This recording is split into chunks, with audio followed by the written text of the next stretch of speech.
Xiaoyao sprang to his feet and called, Gu Changge. Gu Changge kept one hand behind his back and replied calmly, It's me. He smiled faintly. Looks like you've grown comfortable here. Xiaoyao forced his composure, clapped his hands once, and bowed slightly. Young Master Chang, forgive Xiaoyao for his earlier rudeness. I don't understand. Why do you keep targeting someone like me? Gu Changge cut him off, voice cold. Enough. Stop pretending. If you know what's good for you, hand over the item and I might spare your life. Xiaoyao's act fell away. He narrowed his eyes. So you really found out. Gu Changge stepped forward and extended his right hand. I won't waste words. Keeping that item will only bring you ruin. Give it to me and I'll let you live. How about that? Xiaoyao scoffed, a bitter laugh escaping him. You'll never obtain the sword of world domination, not even if you kill me. Gu Changge's gaze went icier. I can sense your resolve. You've clearly expected this day. Tell me, why insist on opposing me? Why keep the sword? He added, voice colder still. Don't you love Euphia? She's being promised to the prince of the Jian court while you rot in prison. And your family, he continued with a faint sneer. You think I won't touch them? Xiaoyao shot back, fury flaring. Threaten my family, and you're a fool. If I'm destroyed with the sword, you won't be able to assemble the 7 tools of world domination. Don't delude yourself, you'll never possess it. Gu Changge turned slightly, expression hard. Is that so? Then your loved ones will pay dearly for your stubbornness. I have countless ways to make them regret being born. I wonder, will they hate you for it? Shall we start with your 4th sister? Xiaoyao's jaw clenched. He bit his lip, his body trembled. Xiaoyao took a deep breath and said, The heavenly sword of world domination and I have already fused into one. I can borrow its power, but I can't extract it from my body. He looked down, voice low but steady. As of now, in the entire upper realm, no one knows how to separate it. Not even me. Gu Changge's eyes widened. Are you kidding me? He lunged forward in disbelief, grabbing Xiaoyao by the throat and slamming him against the wall. Do you really think I won't kill you? He hissed. Failing to obtain the sword of world domination means nothing to me. Just losing a bit of fortune. Xiaoyao struggled to breathe, his voice faint. I can swear upon my Dao heart. There isn't a single false word in what I've said. Believe it or not, it's up to you. Gu Changge's grin turned sinister. I never believed in oaths. He leaned in closer. Let's see just how many secrets you're still hiding. He released a wave of divine sense, forcing his way towards Xiaoyao's soul. But suddenly a violent sword intent erupted from within Xiaoyao's spirit, repelling Gu Changge backward. Gu Changge steadied himself, eyes narrowing. So it's true, the sword of world domination has merged completely with your primordial spirit. It's become a single sword embryo. He frowned, deep in thought. If I force a soul search, both this brat and the sword embryo will explode. Troublesome, he muttered under his breath. I wonder if Jar Wan could separate the sword like she did with the celestial boat of creation. Xiaoyao clutched his neck, coughing weakly.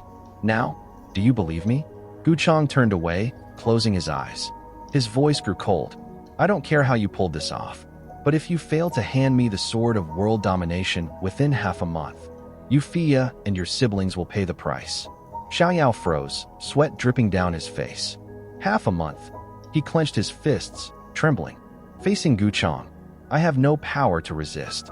If I hadn't fused the sword with my primordial spirit, he would have already searched my soul. Half a month. What should I do now? Ching Yu leaps into the air and drives a powerful punch toward the figure before her.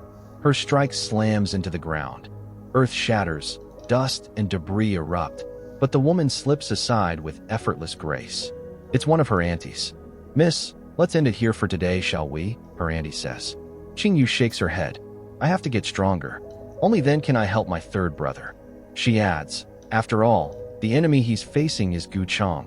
Annie, please, continue. Her auntie sighs. Fine, I'll teach you my signature technique. She promises, when you face Gu Changge, even if you can't beat him, you'll at least land a few moves. She performs the dance of the Sawada. Pink flower pebbles scatter across the earth, a calm, graceful display. Then, in the next heartbeat, a shadow appears behind her, pierces her chest. You think you can spar with my lord? I doubt you could even handle me, the attacker sneers. Ching Yu's eyes go wide as she cries out her auntie's name. The intruder steps forward, it's Gu Wudi. You're that scar-faced man? Ching Yu says, outraged. This is the Toba family's territory. How dare you? Gu Woody scoffs, blood leaking from his hand. Compared to those playhouse days in the 9 Great Mountains, I'm loving my current job, he says. Will you come quietly, or do you want me to beat you half to death and drag you away? Ching Yu summons a token, thoughts racing. Third Annie was a quasi-supreme realm powerhouse, yet she fell with a single strike. Sweat beads on Ching Yu's brow. No, I have to ask Father for help, she thinks. Gu Woody closes the distance with incredible speed and drives a kick into her stomach. This won't do at all, he mutters as he drags her by the scruff of her hair. Only after taking a couple of hits do they learn. When the gap in strength is this wide, kneel quickly and you might survive. Why don't you all understand that? Gu Woody smirks as he glances at Ching Yu's auntie. Right? Might as well deliver one more stab, he says coldly. Her auntie's eyes widened in horror, a bead of sweat sliding down her back. Then Gu Woody's strike comes crashing down. The scene shifts to the Imperial Hall. Emperor Yu Tianhe sits before the third prince, Jeloa, and says calmly, As for Euphia, her lifelong happiness is at stake. I still need 2 more days to consider. There's no need for the third prince to rush. He then adds, Shall I arrange for her to accompany the third prince on a walk around the city right away? Jeloa bows respectfully. Then I thank your majesty. As the prince leaves, Yu Tianhe turns to his right minister. Tell me, Euphia is poised, graceful, unmatched in beauty. As a woman, she's in no way inferior to you or Ming Kong. So why does Gu Changge show no interest at all? The minister smiles slightly. It seems his majesty still favors Gu Changge. Yu Tianhe nods. Of course, Gu Changge alone can stand against the supreme sects and clans, and with the immortal Gu family backing him, his position is unmatched. As for the eternal overcast kingdom, though powerful, they aren't exactly righteous. He pauses, then asks, By the way, I heard the young girl from the Toba clan has gone missing? The minister nods. Yes, your majesty. There's still no news. Yu Tianhe sighs. Forget it. Since we've uncovered no secrets, let's release Xiaoyao. That way, Toba Yinshin won't overthink things. Moments later, Xiaoyao is released from prison. He turns to his father and asks urgently, Ching Yu, she's been captured? Toba Lingxiong stands silent beside him as General Yuntian steps forward, holding an item. When I arrived, all that was left at the scene was this, he says solemnly. He exhales deeply. Right now, I don't even care about restoring our family's honor. I just want you all to be safe. At this point, I have no choice but to shamelessly appeal to His Majesty, hoping he remembers our past service and helps the Toba clan. Toba Yuntian walks out the door, his tone firm. For the time being, don't move around recklessly. Stay safely inside the mansion. Toba Lingxiong turns to Xiaoyao. Third brother, could it be? Xiaoyao nods. It's Gu Changge. He's warning me not to play any tricks. Lingxiong closes her eyes, her voice trembling. What do we do? Against a monster like that, our clan doesn't stand a chance. Xiaoyao places a reassuring hand on her shoulder. Second sister, don't worry. As long as I haven't handed that item over to Gu Changge, Ching Yu will be safe. He adds softly, I'll bring her back safely. After a moment, Xiaoyao glances at her again. By the way, second sister, I heard an ancient, unexplored world has appeared near the border. Is it true Big Brother is stationed there with troops? Lingxiong nods. Yes, Big Brother is guarding the spatial portal there. According to his reports, that world carries deep foundations and a long-standing flow of destiny. She continues, before it's fully explored, our great celestial dynasty will do everything possible to gain the upper hand and claim the largest share. Xiaoyao narrows his eyes in thought. Could it be that I was reincarnated into this dynasty because the world I lived in before was adjacent to it? If that's the case, then maybe I can find a way to separate the sword of world domination within that realm. A faint smile crosses his lips as he ponders further. And if I can freely travel between the two worlds, that would mean I have an ancient realm as my foundation. By then, even standing against Gu Changge wouldn't be impossible. Heaven truly never closes all doors to a person. Meanwhile, Gu Changge reclined lazily on his bed, Saintess Chu Chu resting by his side.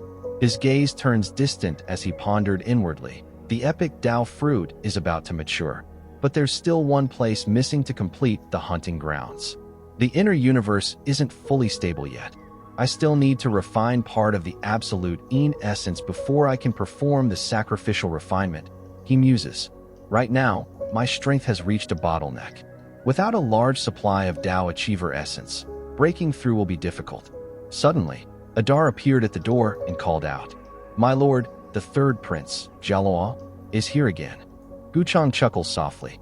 "What's he up to again?" he asks, amused. Adar scratches his head, trying to recall the prince's words. The third prince, Jialoa, had stood with his arms crossed, declaring, "I want to acknowledge Gu Changge as my elder brother, and serve him loyally in every way." One of his subordinates quickly objected, "Your Highness, this isn't appropriate, right? How can a prince of the eternal, overcast kingdom?" Jialoa cut him off sharply. "You know nothing." Back in the present, Adar hesitates for a moment before muttering, "My lord, I suspect he's trying to steal my job." If you enjoyed this episode, remember to like, subscribe, and hit the notification bell so you don't miss what happens next. See you next time.